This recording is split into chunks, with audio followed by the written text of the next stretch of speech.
Madam வணக்கம் madam. வணக்கம் sir. Madam இப்போ வந்து இந்த கோயம்பேடு ஒரு பார்ல வந்து பார்த்தீங்கன்னா, நடந்த பிரச்சனையில ஒரு இளம்பெண் வந்து காரால ஏற்றி கொல்லப்பட்டிருக்காங்க. ஸோ அவங்க இலங்கை தமிழர் அப்படிங்கிற மாரி சொல்றாங்க. ஸோ அத பற்றிய லேட்டஸ்ட் தகவல் என்ன மேடம்? ஃபர்ஸ்ட் ஆஃப் ஆல் அனைவருக்கும் வணக்கம். எல்லாரும் வந்து நமக்கு ஒரு நல்ல ஆதரவு கொடுக்குறீங்க, ரொம்ப நன்றி. ஸோ இப்போ நம்ம விஷயத்துக்கு போகலாம். கோயம்பேடு அப்படிங்கிற ஒரு தனியார் பப்பு. அதுல பாத்தீங்க அப்படின்னா பப்புனாலே நமக்கு தெரியும் யாரெல்லாம் வராங்க போறாங்க. மது பிரியர்கள் அங்க வந்து பயங்கரமா வருவாங்க. மது பிரியர்கள், பிரியைகள், விரும்பிகள், மாது பிரியர்கள், இருதரப்பட்டவருமே வருவாங்க அங்க. சோ அதுல வந்து அது வந்து ஒரு பப்ளிக்கான ஒரு இடம், பிளேஸ். யாருனாலும் வருவாங்க, எங்க இருந்தனாலும் வருவாங்க. சோ இதுல பாத்தீங்க அப்படின்னா இந்த பெண் மைனர்னு ஒரு தகவல் வருது. சோ மேஜரா மைனரா அந்த பார்டர்ல இருக்காங்க போல அவங்க. சோ அப்படி ஒரு தகவல் வருது. எப்படினாலுமே இப்போ முதல்வர் விஜய் அவர்கள் வந்து 21 வயதுக்கு கீழே உள்ளவங்களுக்கு எங்கேயுமே மது விற்க கூடாது அப்படின்னு சொல்லி டாஸ்மாக்லயே ஓட்டியிருக்காங்க. அப்படி பார்த்தா இந்த தனியார் பார்லையும் இது வந்து ஒரு குற்றவிரோதமான செயல் தானே? சட்டவிரோதமான செயல் தான். ஆனா இதுல என்னன்னா அந்த என்ன சொல்றது, எல்லாம் காசுதான். யாரு ரூல்ஸ ஃபாலோ பண்ணுதா? எல்லாமே காசு, பணம், துட்டு, மணி தான். சோ இதுல வந்து அதுவும் சென்னை கோயம்பேடு. இப்போ சாதாரணமா நம்ம ஊர் சைடுனா கூட அங்க கொஞ்சம் ஆட்கள் வந்து கண்காணிக்கும். சென்னையில வந்து இது வந்து சிட்டி தானே, என்னவும் நடக்கு என்னவும் போகுது. அந்த மாதிரி ஒரு நாகரிகமான ஒரு வெஸ்டர்னைசேஷனான மாடர்னைசேஷனான கல்ச்சர் வந்துட்டீங்க. சோ அதனால கண்டும் காணாம நிறைய விஷயங்கள் இப்படி என்னதான் நடந்தது. அதான் அந்த பெண் வந்து அவங்க தோழி வீட்டுக்கு வந்திருக்காங்க. வந்த இடத்துல ஆக்சுவலா அவங்க வந்து இன்ஸ்டா இன்ஃபுளுசரா அந்த பெண், இலங்கை தமிழர் சொல்றாங்கல்ல அந்த பெண், அங்க இருந்து இங்க வந்திருக்காங்க. வந்த இடத்துல இந்த மாதிரி இன்ஸ்டால உள்ள ஃப்ரெண்ட்ஸை மீட் பண்ணணும் அப்படிங்கிற ஒரு இதுல வந்து ஒரு 2 பசங்க கூட வந்திருக்காங்க. ஆக்சுவலா இதுல என்ன ரீசெண்டா அந்த பிடிப்பட்ட பையன் வந்து ஏதோ ஒரு பேட்டி கொடுக்குறான். அதுல என்னன்னா 2 பேரா தான் வரணும் அப்படின்னு சொல்லி ஒரு ரூல்ஸ் இருக்கு போல. ஆமா, அது உண்டு. சோ ஏதோ அப்படின்னாதான் வந்தாதான் உள்ள விடுவாங்க அந்த மாதிரி சம்திங். சோ அதனால அந்த ஒரு இதுல வந்து 2 ஜோடியா, அதாவது பேரா வந்த மாதிரி அந்த பொண்ணோட ஃப்ரெண்டு, அது போக 2 பசங்க, அந்த மாதிரி தகவல் வருது. சரி, அப்படி பார்த்தா அப்போ அந்த ஆப்போசிட் தரப்புல வந்து 7 நபர்கள் வந்திருக்காங்கன்னாங்க. அவனுக்கு அப்ப 7 பொண்ணுங்களோட தானே வந்திருக்கணும். ஆமா, வந்திருப்பாங்க. இந்த 7 பொண்ணுங்க கூட வந்தவன் திரும்ப இந்த 2 பொண்ணுங்க கூட சில்மிசம் பண்ணிருக்கான். அது வந்த இடத்துல அவனுங்க மதுவா போட்டுட்டு அங்க, அதாவது பப்புங்கிறது வந்து நமக்கு வந்து குறிப்பிட்ட எல்லைக்குள்ளலாம் யாருமே கிடையாது. அதை ஃபர்ஸ்ட் புரிஞ்சுக்கோங்க. அவன் இஷ்டத்துக்கு பண்ணதான் செய்வான். அதாவது நம்ம கண்ட்ரோலா இருக்கணும். நான் ஃபர்ஸ்ட் ஒரு சின்ன விஷயம் சொல்றேன். பெண்கள் வந்து இந்த மாதிரி இடத்தெல்லாம் தவிர்க்கணும். அதாவது வீட்டு முத்தத்துல விளையாண்டுட்டு இருந்த பிள்ளையே தூக்கி கொண்டு போய் ரேப் பண்ணி புதர்ல வீசிட்டு போறான். அதுல வந்து அவன் வந்து முதல்ல டச் பண்ணதுலதான் பிரச்சனை வந்திருக்கு அப்படின்னு ஒரு தகவல் வருது. இல்ல இப்ப இத பத்தி சொன்னா கூட இதை வந்து பிற்போக்குத்தனமா நம்ம சிந்திக்கும் அப்படின்னு தானே மேடம் சொல்லுவாங்க. அது சொல்றத பார்த்தா இப்போ பப்புக்கு போறாங்க அப்படின்னா இது எங்களோட ரைட்ஸ் அப்படின்னு சொல்லதானே செய்வாங்க ஜென்சி கிட்ஸ். அதான் அந்த மாதிரி போறாங்கல்ல, உயிர் போச்சுல்ல. இப்போ வந்து நம்ம யார் பேசி என்ன ஆக போகுது? போன உயிர் வந்துருமா? நான் என்ன சொல்ல வரேன், கொஞ்சம் கவனம் வேணும். பேரண்ட்ஸுக்கு அடங்க மாட்டேங்கிறாங்க. பேரண்ட்ஸ் சொல்லி என்ன பிரயோஜனம்? எப்படி அவங்க அம்மா போயிட்டு வான்னு நல்லா அலங்காரம் பண்ணியா அனுப்பியிருப்பாங்க, பப்புக்கு போயிட்டு வான்னு. அவங்க வந்த தகவலின்படி அவங்க அம்மா வந்து போகாத அந்த மாதிரி சொன்ன மாதிரிதான் ஒரு தகவல் வருது. வீட்டுக்கு அடங்காம இந்த மாதிரி வெளியில வந்த மாதிரிதான் ஒரு விஷயம் வருது. இந்த மாதிரி அவங்க அம்மா எவ்வளவு சொல்லியும் கேட்காம நான் ஃப்ரெண்ட்ஸ் கூட வெளியே போறேன் அப்படின்னு சொல்லிட்டு வந்த பொண்ணு மாதிரிதான் சொல்றாங்க. எங்க வீட்டுக்கு சொல்லி வரீங்களோ சொல்லாம வரீங்களோ, நீங்க வந்த இடம் எப்படி, அதை நீங்க வந்து நினைச்சு பார்க்கணுமா வேண்டாமா? அது வந்து அதுவும் நீங்க வந்து துபாய் சிட்டில எல்லாம் கிடையாது. நீங்க 12 மணிக்கு போலாம், 2 மணிக்குனாலும் வீட்டுக்கு வரலாம் அப்படிலாம் கிடையாது. நீங்க இருக்கிறது தமிழ்நாடு. அதை ஃபர்ஸ்ட் புரிஞ்சுக்கோங்க. வேற எங்கேயும் நீங்க இல்ல, நீங்க இருக்கிற தமிழ்நாடு. காடை விட மோசமா இருக்கிற தமிழ்நாடு. இப்ப உள்ள விஷயங்கள்லாம் கேள்விப்பட்டிருப்போம் நம்ம. என்னென்ன விஷயங்கள், ஒரு பிறந்த குழந்தைக்கே பாதுகாப்பு இல்லாத நாடு இது. ஒரு வயதான மூதாட்டிக்கு பாதுகாப்பு இல்லாத நாடு இது. சோ அப்படிங்கிற ஒரு பட்சத்துல நீங்க இளம் வயசு வாலிபர் அந்த மாதிரி இளம்பெண்கள்லாம் அந்த மாதிரி போனீங்கன்னா கலாச்சாரத்துக்கு ஏத்த மாதிரி நீங்க போறீங்க. சரி, அப்ப அது எல்லாம் கலாச்சாரத்துக்கு ஏத்த மாதிரி தானே இருக்கும். அதுல நீங்க அங்க தொடாத இங்க தொடாதுன்னு அவன்கிட்ட சண்டை போட்டிருக்கீங்க. அதுக்கப்புறம் வர்ற வழியில ஏதோ பிரச்சனையாகி கல்லெல்லாம் தூக்கி எரிஞ்சிருக்கு அந்த பொண்ணு அந்த கார்ல. சோ அதுலதான் அந்த கோவத்துல ஏதோ அந்த 7 பேர் கொண்ட பசங்க ஏத்திட்டாங்க. அப்ப ரைட்டு, நான் என்ன சொல்றேன், அந்த பாருக்கு போன பொண்ணு மது போதையில இருந்திருக்குன்னு சொல்றாங்க. அப்புறம் வெளியே வந்திருக்கு, பிரச்சனை ஆயிருக்கு. காரை விட்டு ஏத்தி கொள்றதுக்கு என்ன மேடம்? அது தப்பு இல்ல. அது தப்புதான். அதாவது அவனுக்கு எந்த தைரியத்துல இப்படி பண்ணாங்கன்னு தெரியல. ஏதோ காரை ஏத்தி கொண்டுட்டு நம்பர் பிளேட்டை மாத்திட்டு பயங்கரமான விஷயங்கள்லாம் பண்ணிருக்காங்க. எல்லாமே அந்த என்ன சொல்றது 18 to 21 வயசுக்குள்ளதான் எல்லாமே. எல்லாமே அந்த மிட் ரேஞ்ச் பசங்க, அதாவது 12th படிச்சு காலேஜ் போற ஸ்டேஜ் எல்லாம் ஜென்சி தான். எல்லாம் ஜென்சி தான். இன்ஸ்டால பார்த்து தானே ஃப்ரெண்ட்ஷிப்பா பேச வந்திருக்காங்க எல்லாருமே. ஏன் இன்ஸ்டா, அதாவது இன்ஸ்டாவே எப்படிப்பட்ட ஒரு பிளாட்ஃபார்ம்னு எல்லாத்துக்கும் தெரியும். சோ இப்போ உள்ள சமூக ஊடகங்கள்லாம் எந்த மாதிரி பிள்ளைங்களை கொண்டு போகுது அப்படிங்கிற ஒரு விஷயம் எல்லாத்துக்குமே தெரியும். தெரிஞ்சுமே நீங்க அது மூலமா பழகுறீங்க, ஃப்ரெண்ட்ஷிப்பா பேசுற. நீங்க ஏன் அப்படி பேசுறத உங்க அம்மா அப்பாட்ட பேசுங்க. ஏன் நீங்க பப்புக்கு போய் கிளப்புக்கு போய் பேசுறது வீட்டுல உங்க அக்கா தங்கச்சிட்ட பேசுங்க. இல்ல வீட்டுல எப்படி மேம் சரக்கு கிடைக்கும்? அந்த சரக்கு போதை, அதான் போதை பிரியர்கள் வந்து போறாங்க இதுல. அதுதான் நான் என்ன சொல்ல வரேன், இப்போ அந்த பொண்ணு போனது அவங்களோட ஃப்ரீடம் அப்படி இப்படின்லாம் சொல்லுவாங்க. நாளைக்கு இதுக்கே 4 பேர் கொடி பிடிச்சிட்டு வருவாங்க நம்ம வீடியோக்கு. என்ன சொல்ல வர, எல்லா உரிமையும் இருக்கு, எல்லாத்துக்கும் எல்லா உரிமையும் இருக்கு. எனக்கு உரிமை இருக்கு, எனக்கு வந்து நான் வந்து இந்த இந்திய பிரபஞ்சை வீட்லயும் உரிமை இருக்கு, காட்டுலயும் உரிமை இருக்கு. நான் 12 மணிக்கு காட்டுல போய் நிக்க முடியுமா? சிங்கம் புலி உள்ள காட்டுல நான் 12 மணிக்கு போய் நிக்கலாமா? ஏன்னா எனக்கு உரிமை இருக்கு. நாட்டுல காட்டுல இந்தியாக்குள்ள எங்கனாலும் நான் எந்த நேரத்துலனாலும் போக எனக்கு உரிமை இருக்கு அப்படின்னு சொல்லிட்டு நடுராத்திரி நான் போய் நிக்க முடியுமா காட்டுல? அது வந்து எனக்கு என்னோட என்ன சொல்றது, என்ன ஒரு அறிவார்ந்த சமூகம் செய்யற செயலாது. எங்க போனா என்ன ஆபத்துன்னு தெரியாதா? இப்ப உள்ள கலாச்சாரம் எப்படி இருக்கு? அதுலயே நீங்க வேணும்னே வம்பு, அதாவது இப்போலாம் வம்பு வீடு தேடி வருது. வீட்லயே பாதுகாப்பு இல்ல, அதாவது பொது இடத்துல பாதுகாப்பு இல்ல, பள்ளிக்கூடத்துல இல்ல, கல்லூரியில இல்ல, எங்கேயுமே இல்ல. ஆக்சுவலா இப்போ உள்ள சமுதாயத்துல பாத்தீங்க அப்படின்னா இந்த மாதிரி நம்மளோட ஹாசினி கொலை வழக்கா இருக்கட்டும், அப்புறம் அந்த விளாத்தி குளத்துல அந்த சிறுமி பாலியல் வன்கொடுமை அந்த கொலை வழக்கு, அப்புறம் ரீசெண்டா சூலூர்ல நடந்தது. ஒரு 10 வயது சிறுமி முத்தத்துல விளையாண்ட சிறுமிய சாக்லேட் தாரேன்னு 2 பேரும் கூட்டிட்டு போய் கொண்டு போட்டானே. அப்ப இந்த மாதிரி விஷயங்கள்ல இந்த மாதிரி விஷயங்கள் வந்து நடந்துட்டு இருக்கும் போது இந்த மாதிரி கொடுமைகளையே தாங்க முடியாம நம்ம வேதனையில டெய்லி குமரிட்டு இருக்கோம். இதுல வாண்டடா பப்புக்கு போய் இந்த மாதிரி ஒரு ஒரு ஒரு வந்து ஒரு இறப்பு வந்து உண்மையிலே ஒரு கஷ்டமா தான் இருக்கு. அந்த சிறுமியோட அந்த இளம்பெண்ணோட புகைப்படத்தெல்லாம் பார்க்கும்போது ரொம்ப பாவமா தான் தெரியுது. இப்ப ரீசெண்டா எல்லாமே போட்டுட்டு இருக்காங்கல்ல, அவங்க அம்மாலாம் பயங்கரமா கதறுதாங்க.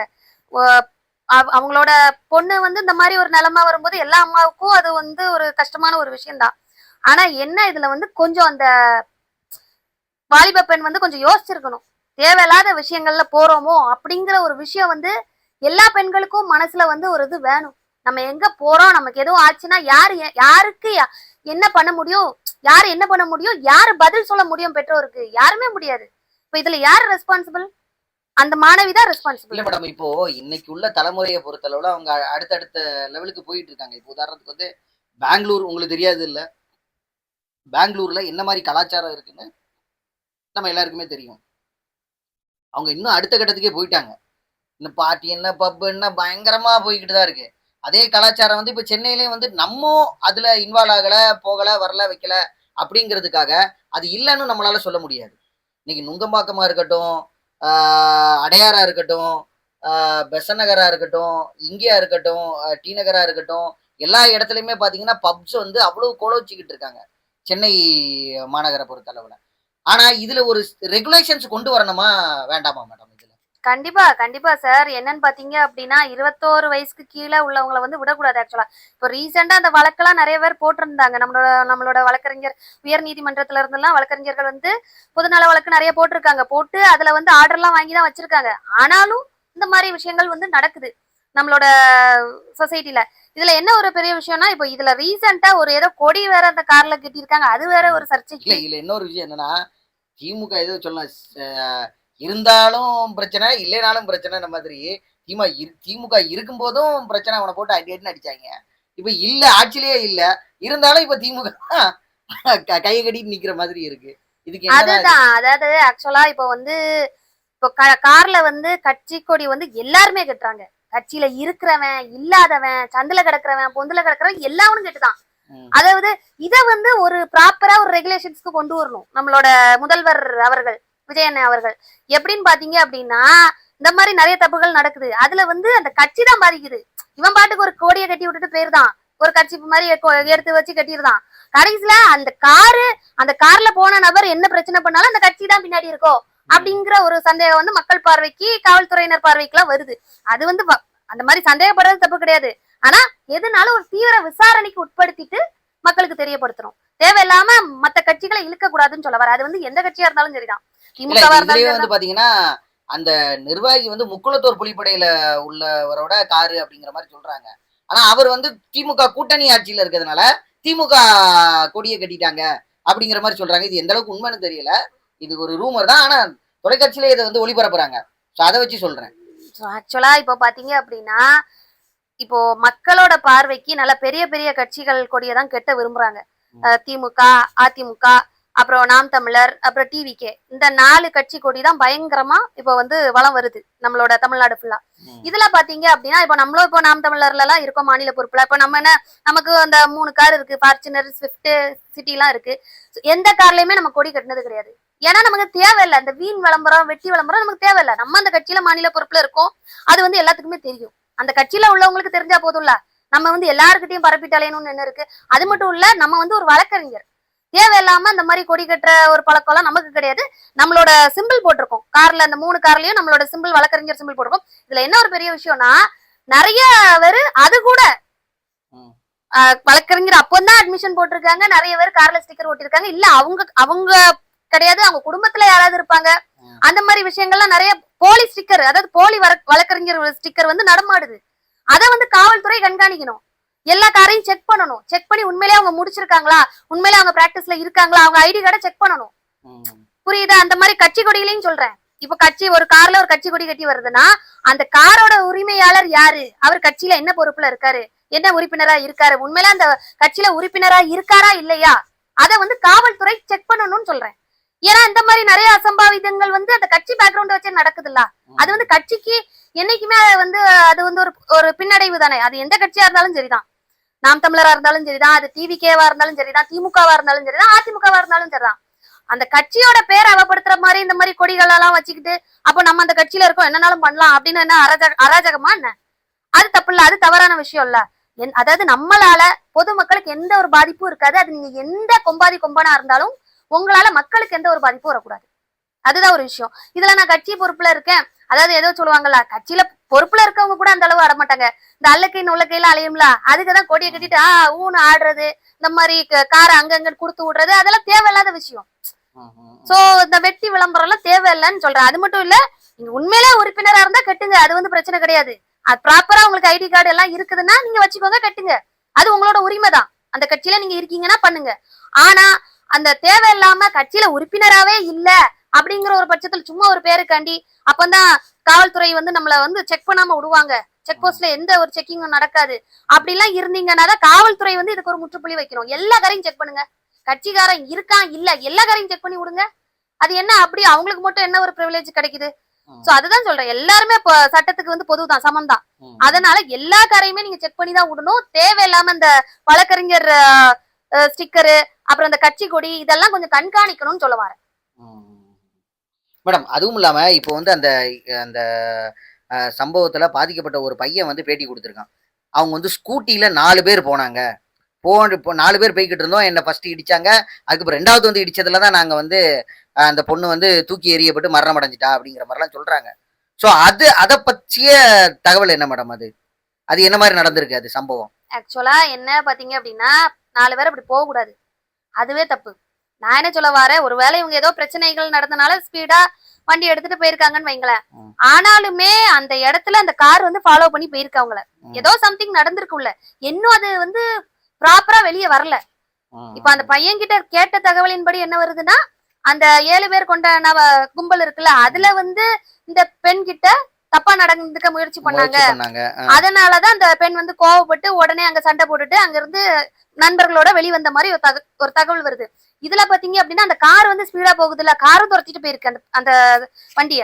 அந்த நேரத்துல அந்த பொண்ணு எவ்வளவு நேரம்டா நம்ம இது பண்ண முடியும், எவ்வளவு நேரம் நம்ம ஓட முடியும், நிறுத்து, நீ வண்டியை நிப்பாட்டு அப்படின்னு சொல்லி அந்த பொண்ணு கீழே கள்ளத்துக்கு கார் கண்ணாடியே உடைச்சிருச்சு அப்படின்னு ஒரு தகவல் வருது. இதுல வந்து கோபம் அடைஞ்ச அந்த நபர்கள் வந்து அந்த வண்டி மேல ஏத்துன மாதிரி, ஸ்பீடா காரை கொண்டு ஏத்துன மாதிரி ஒரு தகவல் வருது. சோ உண்மையா காவல்துறை வந்து விசாரிச்சாதான் அடுத்த தகவல் என்ன அப்படின்னு சொல்லிட்டு பொதுமக்களுக்கு தெரியப்படுத்த முடியும். ஓகே. ஆனா எதுனாலும் அந்த பொண்ணை இடிச்சு கொள்ற அளவுக்கு ஒரு தவறு வந்து இதுல நடந்திருக்கு. அது அது இது வந்து கண்டிப்பா உண்மையிலே கண்டிக்கத்தக்கது தான். கண்டிப்பா கண்டிப்பா அது வந்து ஒரு உயிரிழப்புங்கிறது வந்து இது வந்து இப்போ அவங்க என்ன சொல்றாங்க, இப்போ ட்ரங்க் அண்ட் டிரைவ்ல வரும், அப்புறம் ஹிட் அண்ட் ரன்ல வரும். சோ எப்படியும் அது வந்து ஒரு ஆக்சிடென்ட் கேஸ் மாதிரி தான் அவங்க மாத்த பாப்பாங்க. ஆனா இது வந்து பிளான்ட் மர்டர்னு வரும். ஏன்னா விசாரணையில இவன் வந்து பிளான் பண்ணி தான் அந்த வண்டியை இல்ல இடிச்சிருக்கான். கண்டிப்பா மென்ஸ்ரியா இருக்கு. ஆமா, அதுதான் சொல்றேன். அதனாலதான் இது வந்து ப்ராப்பர் விசாரணைக்கு வந்த பிறகுதான் இதோட உண்மைத்துவம் தெரியும் நமக்கு, இந்த கேஸோட ரியாலிட்டி. இன்னும் வரக்கூடிய நாட்கள்ல இதை பத்தி தெளிவா பேசுவோம் மேடம். உண்மைகளை பகிர்ந்ததற்கு நன்றி மேடம். நன்றி சார்.